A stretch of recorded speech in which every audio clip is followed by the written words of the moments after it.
Assalamu alaikum wa rahmatullahi wa barakatuh. Your brother Najib here with Uthman, the Deen Love brothers. We're back today together. We haven't actually been together in a long time. We're actually been separated for a little bit. I was busy, had to do some other things. Uthman was busy. He just went on an amazing camp. But now we're back at it, trying to be a little bit more productive. Today we got a little bit sensitive issue here.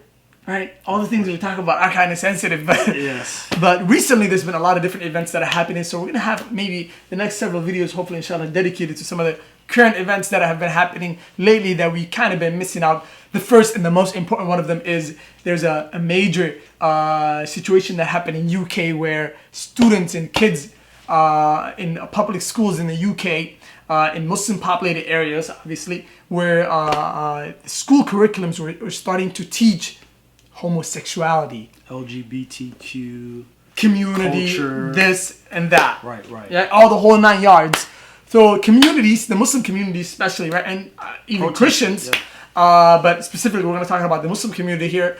They protested, they revolted, they went against it, and this is a small video right here that we're going to be reacting to. And so are you excited? Because I'm excited. Let's do it. I'm excited. Hopefully you guys are excited, all the Deen lovers out there. Age more on that, more than 200 children believed to have been kept away from Anderton Park Primary School in Moseley today. Comes after days of protests from Muslim parents and community members campaigning against children learning about gay relationships. Joining us now to discuss this is Imam Ajmal Masroor. Hello to you. Thank you for joining us on the programme this afternoon. What do you think? I think it's parents' right. I'm a parent myself. And of course, as parent, I have all the responsibilities of from birth until they have become adult, to look after them, for their education, for their spiritual well-being, emotional well-being, for their safety. And this is a choice of the parents. And when the environment becomes toxic with extreme ideas, with almost entrenched views, and nobody is willing to even give an inch, that's when what we see is happening in Birmingham begins to happen everywhere else. But it's... Fahy, what are your thoughts on that? Allah subhanallah, bismillahir rahmanir rahim, alhamdulillah, wa salatu wassalamu ala rasulillah, sallallahu alayhi wa sallam. Wallahi, this is an issue, really, it's inevitable it would come down to this. Yeah. Because it's starting to be enforced now, this sort of ideology and thinking to people. And now it's come to the extent where the children in the schools are targeted. Major. And they're telling them, the children have to learn this so that later on they don't become bigots or whatever. But then it's, a lot of the times we're forgetting that these children have parents, these children have families, and their parents, who are their guardians, right? Some of them will like them to uphold a moral, lifestyle. They're teaching them, endowing them, and embedding them with moral teachings and standards. So when you have this sort of movement, progressively moving into the a school system and enforcing this curriculum, children as young as kindergarten or whatnot, learning this sort of stuff. This is what we call indoctrination. Major. Right. This is indoctrination, and I think that this is where this movement goes too far. Oh yeah. And we commend those parents, those Muslim parents, standing up and actually, taking some sort of action. It's about to get serious. It's up to the school, it's up to the state to decide on the curriculum for a school. It's not up to the parents. It is up to the parents to make sure that their children are getting a wholesome education. So in the cases of Muslims have a very strong religious background and affinity to their faith. And if their faith has specific instructions that they have to follow, a state or any individual cannot demand 1.8 billion Muslims of the world to abandon their faith. That's a big ask. But this is not a faith school, it's a state school. I understand. You cannot disconnect a human being from their faith and their beliefs. Just like the LGBT community, they have a faith and a belief. Whether it is based on religion or no religion, it makes no difference. It's based on conviction. It's based on their understanding of what is right. And I'm afraid when it comes to two people's rights, we have to respect both. We have to respect that Muslim communities have the right, or faith communities have the right, to say that. So we forgot to mention that this is a video of a news lady interviewing a Muslim. I think he's an imam somewhere in. He's not an imam. He's like He's a intellectual. spokesperson in the community. Yeah. So, so the first thing that she wanted to point out and kind of look at is it the school can the school fully decide what the kids learn without the kind of guidance of the parents, right? Can the school decide what they can teach the kids whatever they want or not, right? And he gave a nice I gotta say he gave a nice beautiful answer, which is that parents are actually responsible for the education of their kids, and they are empowered and can decide what their kids are being taught and what they're not being taught. Absolutely. And that's a very, very important aspect to, I think, every single parent nowadays. Really, there used to be a time where parents used to get away by not being involved with their kids' education at schools, right? Yeah. That was back then. Nowadays, if you're a parent and you're not involved in your kids' education, especially if your kids are going to public schools, I mean, you're done. Yeah. And you don't know what they're doing. You don't know what they're being taught. Absolutely. Later, you can't get angry by the time they're teenagers and they've been indoctrinated to think in a certain way for the past 12, 13 years. I mean, what can you do? The right timing is right now. Instead of this entrenched militancy that we see growing in our country, and this is not becoming safe for me or anybody else. Yeah, I like what he said, that last statement about the militancy that's behind the approach. Yeah. Where it's like, you're gonna have to, run with whatever we say our agenda, or else you're a bigot, or else you're a bad person, and society should shun you.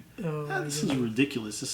This is going, how on one hand we're gonna preach tolerance, right, and the rights to choose and religious freedom, and you believe what, but then at the same breath we go and we try to force down their ideology. Absolutely. And as Muslims, we're even taught not to force anything down upon. Because if you're forcing a individual to believe something, that's not true belief.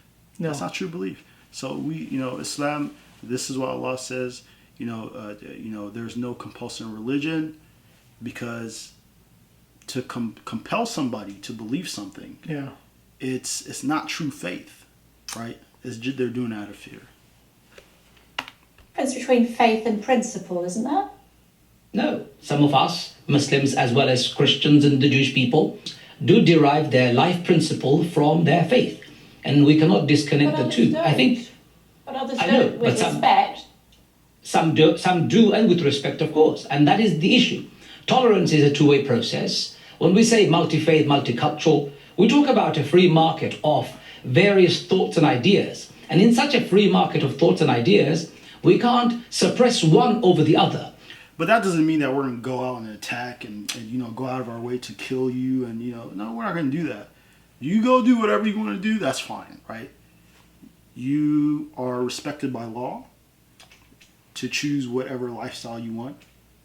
And we also are respected by the law to practice our religion freely.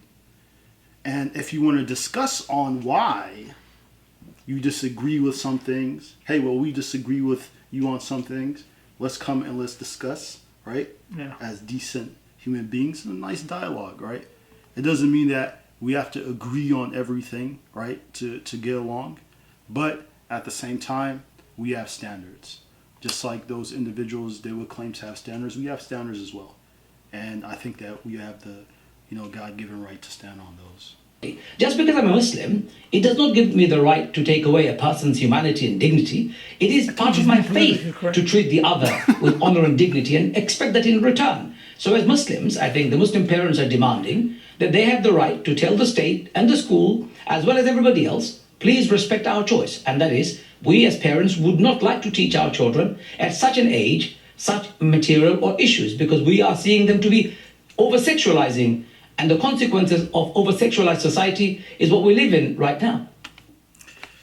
What are your thoughts on that? I think this is actually the key point is this here. Yeah. Because the LGBTQIA movement it's a movement that has to do with sexuality, right? They feel like they've been oppressed to hold in their sexuality. They've been, isolated, all those things. So why are we now teaching young children about sexuality? I remember as kids, like that's the last thing we wanted to know about was about sexuality. Yeah. You want to go and fight with Jimmy and John and Tom on the playground and push them and if you so much as made a sign that you like the girls, ew, you know what I'm saying? So this is the nature of kids. This is the nature of kids. So I think, in other words, what we're trying to say is let children be children. Yeah. And to take their childhood away and fast forward them to be thinking about things, sexuality, that are supposed to be things that you're going to invest in, in the future time. To go and bring all of that to the table to children, I think that's doing a disservice to children. And I also think that, you're sort of stealing their childhood away. Because children don't think about those things. No. Why are we now, because we feel like it's the best choice? No.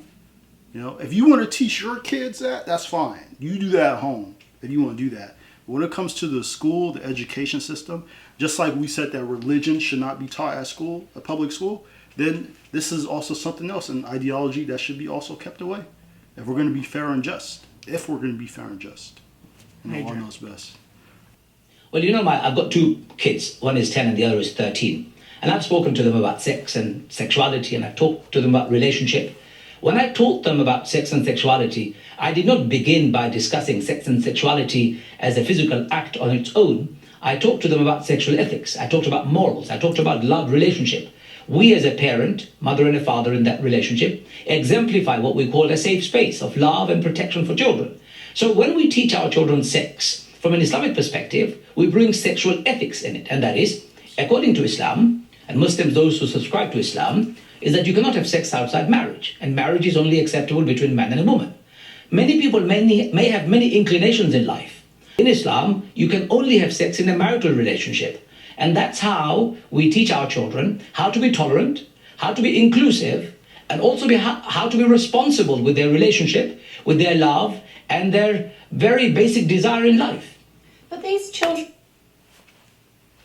That was a cold-blooded answer.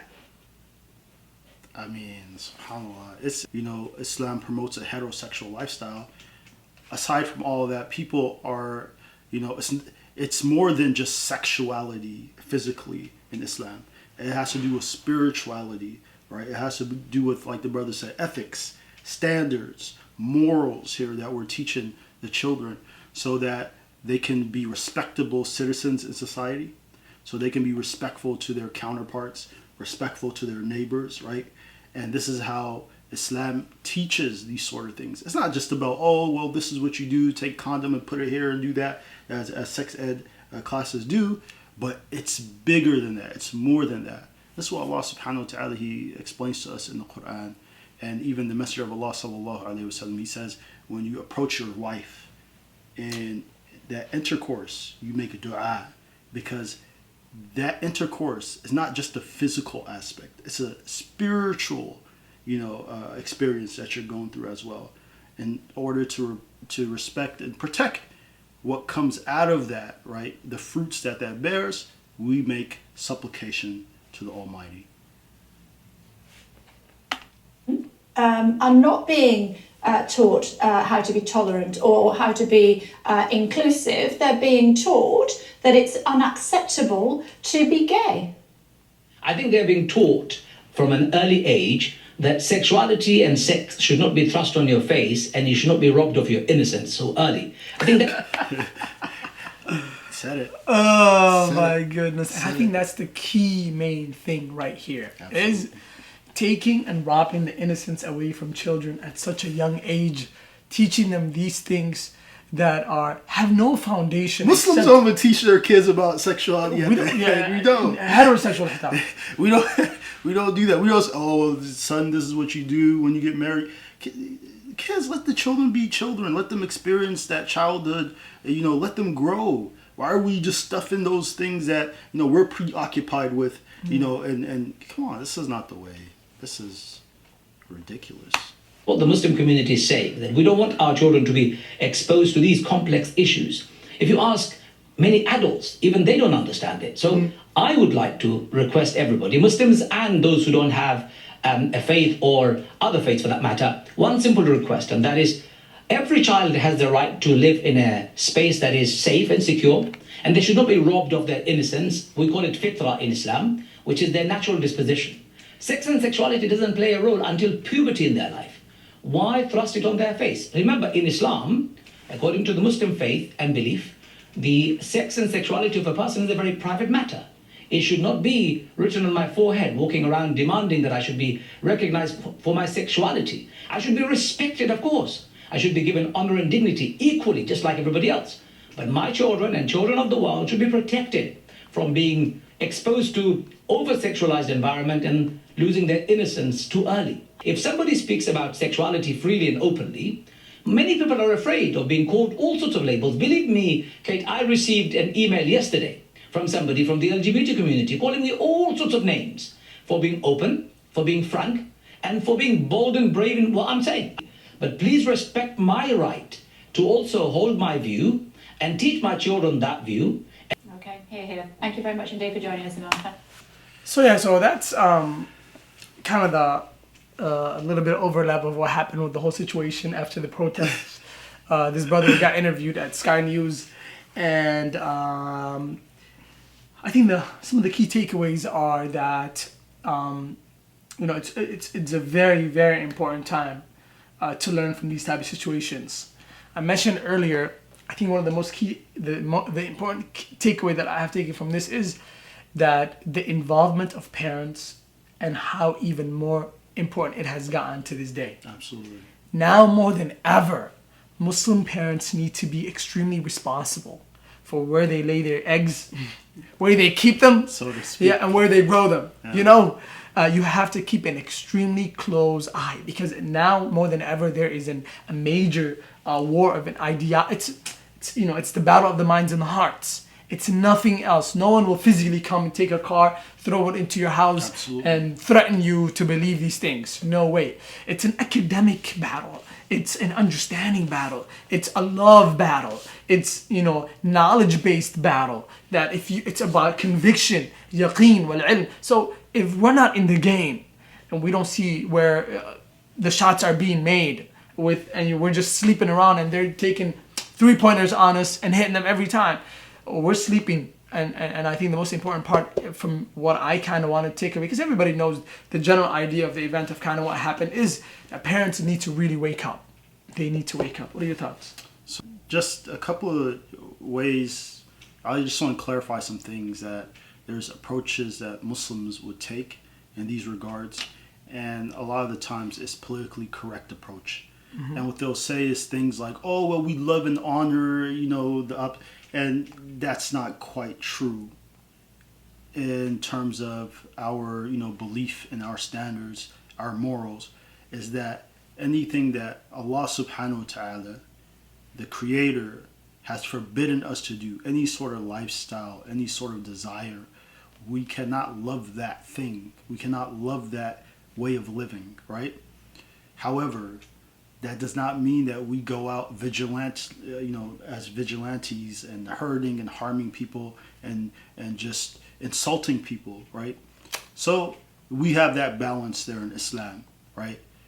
We are people who are standing on principles, and right now, as we see the present climate, is religion versus these sort of ideologies that are propping up and that are trying to conquer the hearts and minds, is that we need to be people who are steadfast and standing firm, because there's many people who will crumble to this, and they would compromise their deen, they would compromise their beliefs, and they would compromise their Islam, right? So this is what we're trying to avoid. So in approaching these matters, we need to be very, very careful, not to be harsh and going overboard, but to be people who are speaking straightforward word, right? Ya ayyuhalladhina amanu ittaqullah wa qulu qawlan sadida. Speak a straightforward word. Don't go jumping, hopscotching and buck dancing around the question. Answer the question. You have to be frank in times like this, right? You gotta be straightforward, because if you're not, people don't respect that. That's one.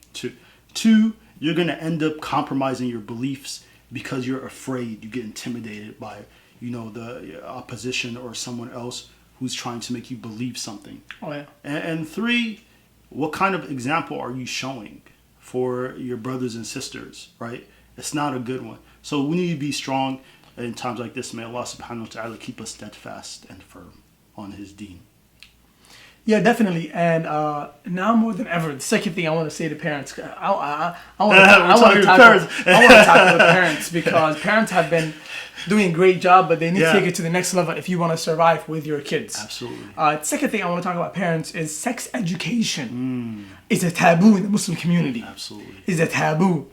No more. That can never be the case anymore. You need to have sex education with your kids, right? Yeah, 2, 3 might be too young, 4 might be too young, but by the time they're 6, 7, 8, you need to kind of start lining things differently according to their mentality, right? By the time they're 10 and you haven't had strong tarbiyah presence in regards to this topic, you're done. Your kids either, or then on top of that, you place them in the wrong place. By the time that kid's 13, 14, 15, or she's even 13, that mind and that heart has been taken away. Yeah. If you don't do your job today and provide some level of sex education broken up into pieces over time, someone else will do it. Ooh. Right? Especially if you got TV in your house and it's placed right there, and all the TV shows nowadays are mainly pushing these type of ideologies. You gotta be really, really careful and how you move forward from now on, especially in regards to raising your kids. If you're not a parent yet, perfect time. Wake up right now. Yeah, learn. Yeah, learn, investigate, do what you need to do right now. Yes. What are your thoughts on that, Uthman? So tarbiyah, we need tarbiyah. Everybody needs tarbiyah. Children are the ones who need it the most. They don't know what's going on in the world. A lot of times they can't interpret this. So many people are coming to them that are not of our background when it comes to faith and belief system. And, they're framing all of this for them. And, if you allow that to happen, then you're going to start losing your children, right? And, this is something that we need to avoid, and we need to be learning about our religion. And that's the biggest threat we have are ignorant Muslims. Yeah, because if you don't know about your deen, then how are you going to react to the storm when it comes? What are you going to do, right? The storm will come. The test will come. The tribulations will come. How will you react if you have no knowledge? And knowledge is the one thing that protects the Muslim, right, from shaitan and his tricks.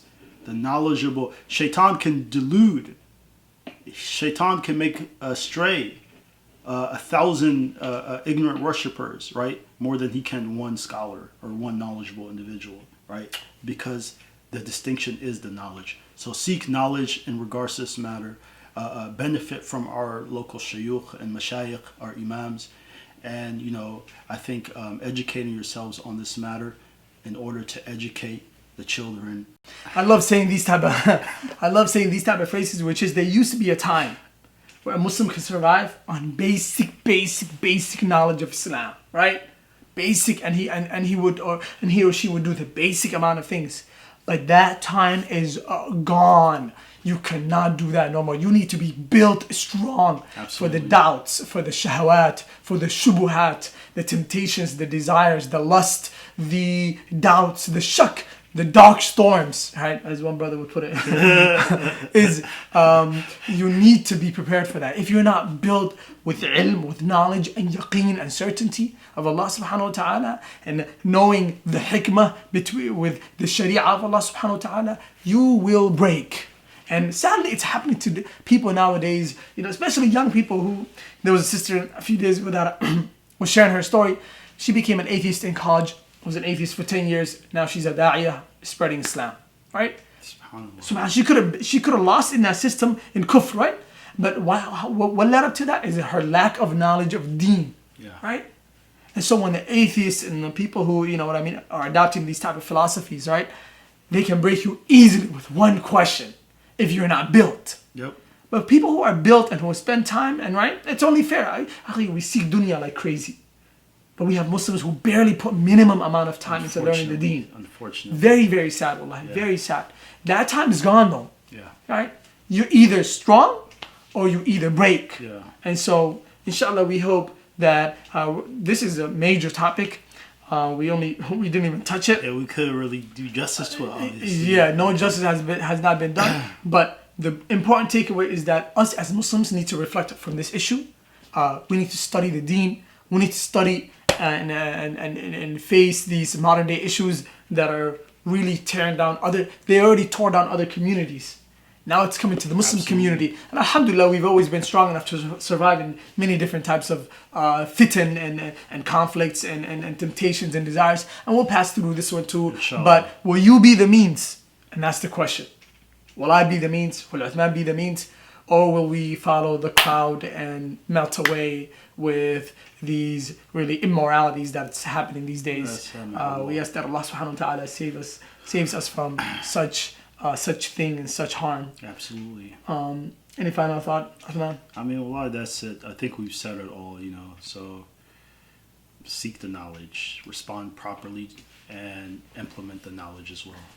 Hayakumullah. Inshallah, till next time. وصلى الله وسلم على نبينا وعلى آله وصحبه أجمعين. بإسلامي وإيماني أضاء الكون وزمن. بإسلامي وإيماني أضاء الكون وزمن.